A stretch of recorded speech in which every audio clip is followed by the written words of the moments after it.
Hello friends, welcome back to channel. இது உங்கள் J are you. ஒரு சூற காத்து காத்து காத்து என்ன பார்த்து சூற காத்து காத்து. ஸோ இன்றைக்கி நம்ம சுப்ரீம் ஸ்டார் சரத்குமார் அவர்கள் பற்றி தான் பார்க்க போகிறோம். ஆமாங்க, நம்ம சரத்குமார் அவர்களுடைய 150வது படத்துடைய டீசர் வந்து இன்றைக்கி ரிலீஸ் பண்ணியிருக்காங்க. ஸோ அந்த படத்துடைய பேர் வந்து பார்த்திங்கன்னா தி ஸ்மைல் மேன் அப்படின்றது அந்த படத்துடைய பேர். ஸோ 1 மந்த் முன்னாடியே டீசர் வந்து இருந்துச்சு. இன்றைக்கி வந்து ட்ரெய்லர் வந்து ரிலீஸ் பண்ணியிருந்தாங்க மாசா. ஸோ ட்ரெய்லரில் வந்து பார்த்திங்கன்னா செம்மையான ஒரு கட்ஸ் அப்படின்னு சொல்லலாம். ஏன்னா அவ்வளோ சூப்பராக ட்ரெய்லர் வந்து ரெடி பண்ணியிருக்காங்க.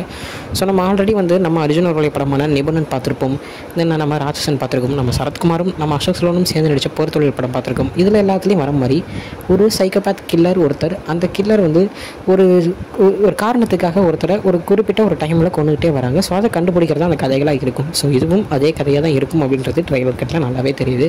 ஸோ நம்ம சரத்குமார் அவர்களுக்கு வந்து ஏதோ ஒரு சின்னதாக ஒரு நோய் இருக்கிற மாதிரி லைட்டாக அந்த கை வந்து ஷேக் ஆகிற மாதிரிலாம் காமிச்சிருந்தாங்க. ஸோ அவருடைய லுக்கும் தரமாக இருக்குது அப்படின்னு தான் சொல்லணும். 150வது படம் 60 வயசு மேலே ஆனதுக்கப்புறமும் இவ்வளோ மாதம் ஒருத்தர் சூப்பராக இருக்காருன்னா வேறு மாதிரியான ஒரு விஷயம் தான். ஏன்னா அப்படி அவருடைய பாடி ஃபிசிக் வந்து அவர் பண்ணி அவர் வந்து பாதுகாத்துட்டு வர்றது ஒரு மிகப்பெரிய ஒரு விஷயம். ஏன்னா 60 வயசுக்கு மேலே ஆயிடுச்சுன்னா நம்மளால் எந்திரிச்சு நடக்க முடியுமான்னு கூட தெரியாது. பட் ஆனால் அவர் அவ்வளோ மாதம் ஸ்டன் சீன்ஸ் எல்லாமே பக்காவாக பண்ணிகிட்டு இருக்காரு. அதுவே ஒரு பெரிய விஷயம். ஸோ இந்த படத்துடைய ஒரு லுக்கை பார்த்தாலே தெரியுது 60 வயசு ஆள் மாதிரியே தெரியல, அவ்வளோ மாதம் இருக்கார். ஸோ படத்துலையும் அவ்வளோவா பந்தா காமிக்காமல் ட்ரெய்லரில் கரெக்டாக கதைக்கு எவ்வளோ கொடுக்கணுமோ அதாவது மாசாவும் கொடுத்துருக்காங்க. ஸோ கதை நல்ல கதையாக இருக்கும் அப்படின்றது நல்லாவே தெரியுது. ஸோ 27ஆம் தேதி படம் வந்து வருது. ஸோ படம் வரட்டும், படம் சூப்பராக இருக்கணும், ஏன்னா கன்ஃபார்ம் சூப்பராக இருக்கும். ஸோ நல்லபடியாக படம் ஓடுறதுக்கு நம்ம சேனல் சார்பாக வாழ்த்திக்கலாம். ஸோ இதுதான் இன்னைக்குள்ள வீடியோ வந்து பார்க்குறேன். அது வரைக்கும் உங்கள்கிட்ட நிறைய பெறது உங்கள் Jaswin. Bye friends, next video. Bye bye.